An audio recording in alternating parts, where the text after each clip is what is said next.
Hello guys. तो पिछले video में हम लोग कुछ इंडियन कॉन्स्टिट्यूशन के टॉपिक डिस्कस किए हुए थे। तो एसके के बुक में देखिए आगे क्या टॉपिक दे रखे हैं।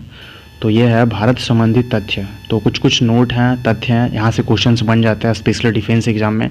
तो डिफेंस एग्जाम के लिए बहुत ज़्यादा इंपॉर्टेंट है और आपको भी ये पता है कि एसके की बुक डिफेंस के लिए ही होती है। तो देखिए आगे क्या दे रखा है। आगे दे रखा है राष्ट्रीय चिन्ह। तो इससे रिलेटेड क्या क्या दे रखा है अभी देखते हैं। तो दे रखा है राष्ट्रीय चिन्ह तो सारनाथ, जो कि उत्तर प्रदेश के संग्रहालय में स्थित अशोक महान के अशोक चक्र, याद रखना है। सारनाथ जो कि उत्तर प्रदेश के संग्रहालय में स्थित अशोक महान के अशोक चक्र, जिसमें 4 शेर एक दूसरे की ओर पीट करके खड़े हैं। राज्य प्रतीक में केवल 3 शेर दिखाई पड़ते हैं। चक्र फलक के केंद्र में है, बैल दाहिनी तरफ व घोड़ा बाईं ओर है तथा मुंडकोपनिषद का श्लोक सत्यमेव जयते देवनागरी लिपि के में फलक के नीचे लिखा हुआ है। 26 जनवरी 1950 के दिन इसे अपनाया गया। तो याद रखना है आपको कि ये जो सत्यमेव जयते है, यहाँ से क्वेश्चंस बन जाते हैं। सत्यमेव जयते ये कौन से उपनिषद से लिया गया है? मुंडक उपनिषद। यहाँ से भी क्वेश्चंस बन जाते हैं। अशोक चक्र, सारनाथ, उत्तर प्रदेश, ये सब कुछ मतलब तथ्य दे रखे हैं, यहाँ से क्वेश्चंस बन जाते हैं। और 26 जनवरी 1950 इस डेट को ये अपनाया गया था। तो देखिए जो यहाँ से इम्पोर्टेंट है उसे मैं सर्कल कर दिया। तो बस क्वेश्चंस बन सकते हैं तो यहीं से बन सकते हैं राष्ट्रीय चिन्ह से रिलेटेड। नेक्स्ट देखते हैं। नेक्स्ट है राष्ट्रीय झंडा। तो इसको भी देखते हैं। हमारा झंडा 3 रंग का है, ऊपर केसरी, बीच में सफ़ेद व नीचे हरा रंग। झंडे की लंबाई और चौड़ाई में 3:2 का अनुपात है। झंडे के बीच में गहरे नीले रंग का चक्र है। तो देखिए गाइस, जो नेशनल फ्लैग है हमारा राष्ट्रीय झंडा, यहाँ से जो भी डिफेंस के एग्जाम में क्वेश्चंस आते हैं तो ये आता है कि जो झंडे की लंबाई और चौड़ाई के जो अनुपात है वो कितना है। तो ये आपको याद रखना है 3:2। मैं क्वेश्चंस आर्मी का जो जीडी का क्वेश्चंस होता है उसके प्रीवियस ईयर क्वेश्चंस में मैं ये देखा हुआ था कि जो राष्ट्रीय ध्वज हमारा झंडा है उसकी जो लंबाई और चौड़ाई की अनुपात क्या होती है, तो उस पर ये क्वेश्चंस दे रखा था और यहाँ से क्वेश्चंस ये बनते हैं। तो आपको याद रखना है 3:2 होता है। राष्ट्रीय झंडा का जो लंबाई चौड़ाई का अनुपात होता है 3:2। तो आगे देखते हैं आगे और क्या दे रखा है। आगे चलिए रीड करते हैं। और दे रखा है जिसमें 24 तिलियाँ हैं। तो यहाँ से भी क्वेश्चंस बन जाते हैं किसमें उसमें कितनी तिलियाँ हैं? 24 तिलियाँ हैं। या सारनाथ के अशोक स्तंभ का चक्र है, याद रखना है। सारनाथ के अशोक स्तंभ का चक्र है। गाइस मैं जिसे सर्कल कर रहा हूँ इसको बिल्कुल ध्यानपूर्वक देखते हुए चलें, यहाँ से क्वेश्चन श्योर आते हैं। झंडे की संरचना कई अवस्थाएं से गुजरती हुई संविधान सभा में 22 जुलाई 1947 को पास की गई। इसे राष्ट्र को 14 अगस्त 1947 के मध्य रात्रि अधिवेशन में समर्पित किया गया। तो इधर इतना क्वेश्चंस आता नहीं, आपको याद रखना नॉर्मल क्वेश्चंस पूछे जाते हैं। उसका रेशियो कितना है, लंबाई और चौड़ाई, मतलब कि लेंथ ब्रेथ का जो रेशियो वहाँ से पूछा जाता है। कितनी तिलियाँ हैं सारनाथ के अशोक स्तंभ का चक्र है। बस ये बेसिक क्वेश्चंस आते हैं आपके एग्जाम में। आगे देखिए, आगे दे रखा है राष्ट्रीय गीत। तो यहाँ से भी देखते हैं क्या दे रखा है। बंकिम चंद्र चटर्जी के उपन्यास आनंद मठ से लिया गया गीत वंदे मातरम हमारा राष्ट्रीय गीत है। इसे 1896 के कांग्रेस के कोलकाता अधिवेशन में प्रथम बार पढ़ा गया। यह गीत आज़ादी के संघर्ष में मुख्य प्रेरणा स्रोत रहा। तो आपको याद रखना है यहाँ से क्वेश्चंस कैसे बनेंगे। सबसे पहले ये बनेंगे कि राष्ट्रीय गीत क्या है। तो हमारा जो राष्ट्रीय गीत है वो है वंदे मातरम। बच्चे यहाँ पे कंफ्यूज हो जाते हैं, राष्ट्रीय गीत को समझ लेते हैं जन गण मन, तो ये गलत है। राष्ट्रीय गीत हमारा वंदे मातरम है। इसके रचयिता कौन है?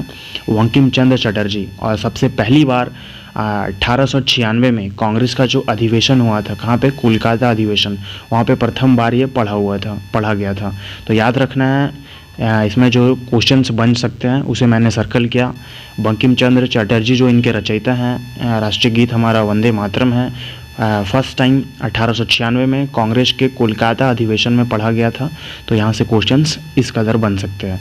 आगे देखते हैं। आगे है राष्ट्रीय गान।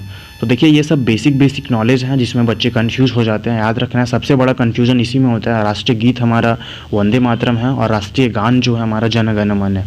देखिए रविंद्रनाथ टैगोर द्वारा लिखित जन गण मन गान को कोलकाता के कांग्रेस अधिवेशन में 27 दिसंबर 1911 को प्रथम बार पढ़ा गया। इसे संविधान सभा ने 24 जनवरी 1950 को राष्ट्रीय गान के रूप में अपनाया।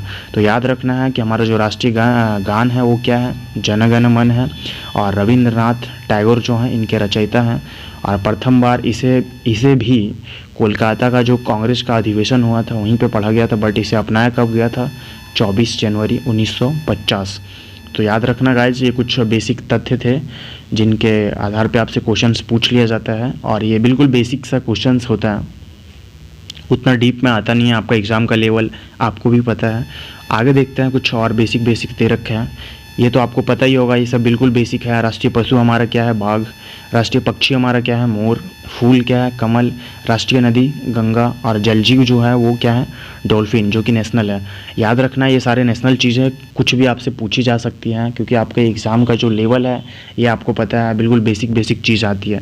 अब जो टॉपिक आने वाला है ये बहुत ज़्यादा इंपॉर्टेंट है। अभी आने वाले 2-3 टॉपिक जो हैं ये स्पेशली एयरफोर्स, नेवी, ये सब के एग्ज़ाम के लिए बहुत ज़्यादा इंपॉर्टेंट है। तो देखते हैं अभी जो आने वाला है ये, तो फिर देखते हैं आगे क्या है।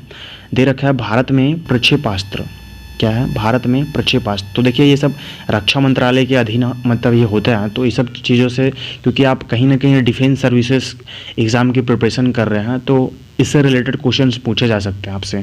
तो देखिए क्या दे रखा है कि रक्षा मंत्रालय के अधीन रक्षा अनुसंधान तथा विकास विभाग सशस्त्र सेनाओं की आवश्यकताओं तथा विकास एवं अनुसंधान कार्यक्रमों की देखरेख करता है।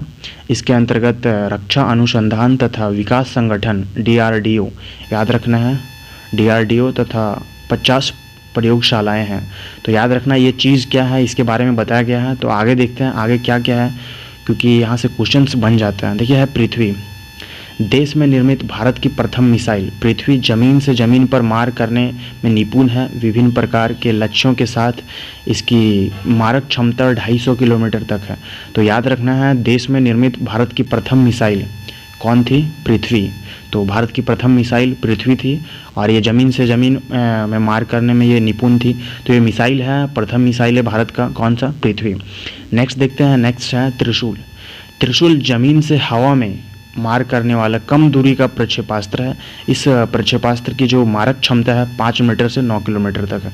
तो देखिए ये जो था ये था पृथ्वी, ज़मीन से ज़मीन, बट जो त्रिशूल है ये ज़मीन से हवा, और उसका तो 250 किलोमीटर तक पृथ्वी का, इसका 9 किलोमीटर तक है।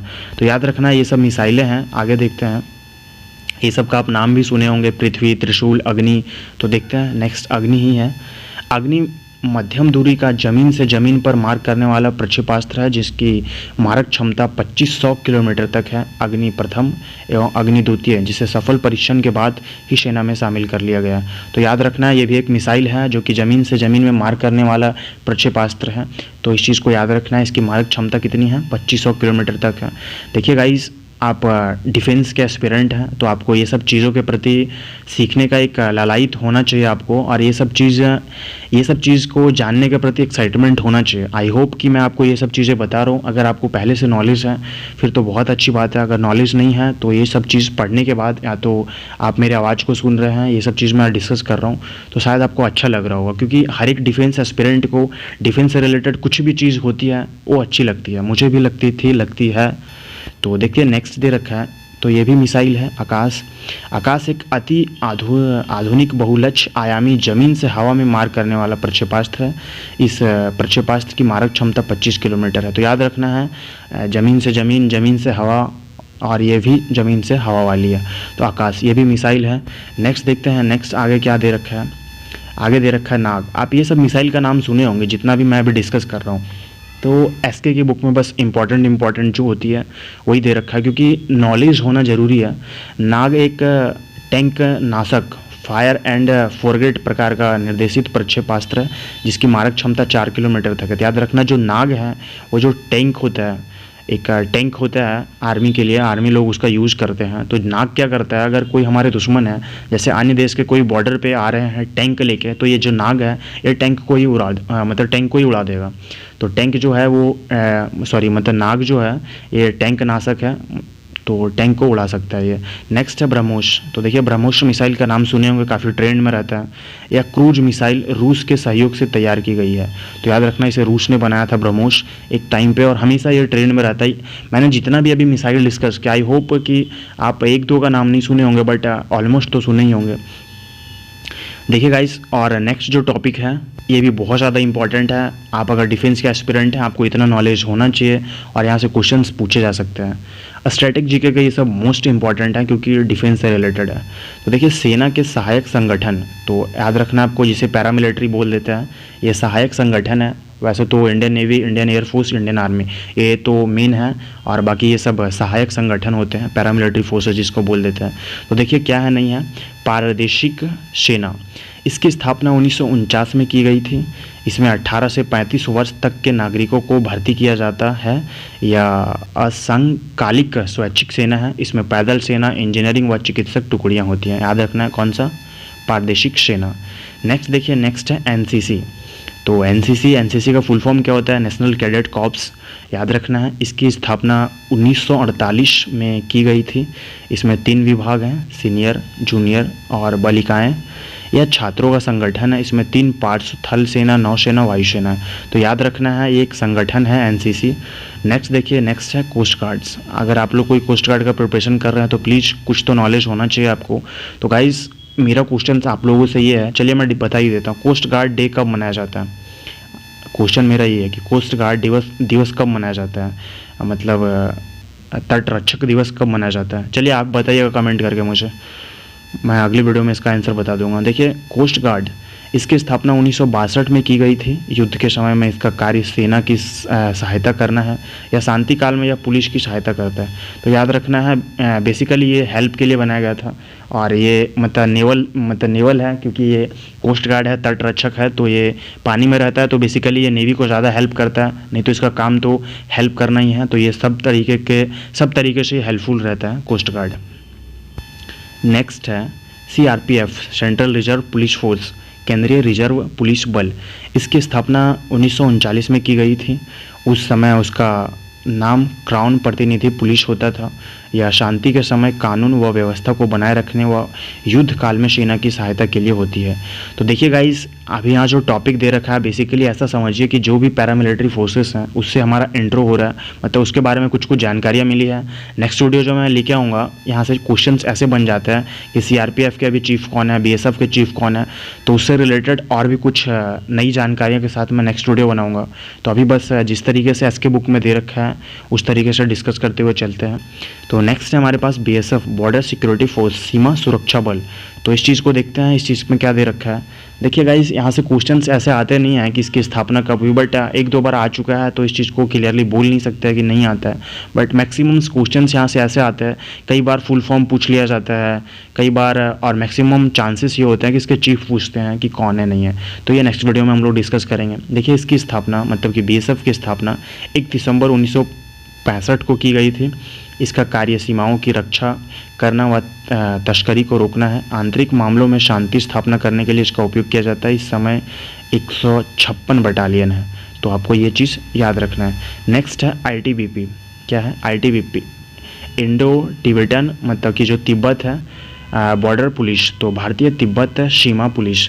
इसकी स्थापना 1962 में की गई, और ये जो होते हैं चीन के आक्रमण के पश्चात की गई थी। तो आईटीबीपी जो भी मतलब जहाँ होते हैं जहाँ से चाइना का हमारा बॉर्डर लगता है, तो चाइना और इंडिया के बॉर्डर पे ये होते हैं आईटीबीपी के जो सेना होते हैं। नेक्स्ट है आरएएफ, रैपिड एक्शन फोर्स। तो देखिए इस संगठन की स्थापना अक्टूबर 1992 में सांप्रदायिक दंगों को दबाने के लिए की गई थी।